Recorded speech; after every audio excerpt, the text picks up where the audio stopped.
Le Flash présenté par René Léon. Bonjour René. Bonjour Sarah. Ça va, dernier jour de cette semaine. Dernier jour d'une semaine colorée assez remplie, d'une semaine verte, oui. On va le dire ainsi.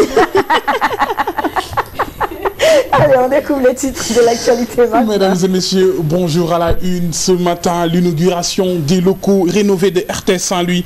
Ils ont été réceptionnés hier. La série Coût des travaux, 118 millions de francs CFA. La cérémonie s'est déroulée devant plusieurs autorités, anciens agents de la RTS et le directeur général.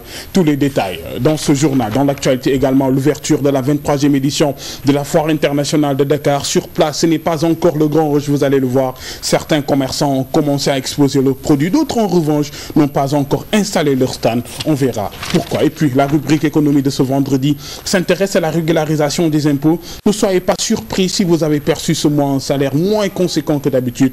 Alors, question, quels sont les employés concernés, dans quelles circonstances régulariser? Vous entendrez l'avis des spécialistes. Et puis, sur l'international, on s'intéressera, bien sûr, à la conférence de presse du président russe Vladimir Poutine qui affiche son optimisme en pleine crise devant 1200 journalistes du monde entier. Il a affirmé avoir pris la mesure de la crise et a cherché à assurer notre économie va se sortir de la crise financière, a-t-il dit. Vous l'entendrez tout à l'heure. Voilà pour le menu de ce vendredi matin, mesdames et messieurs.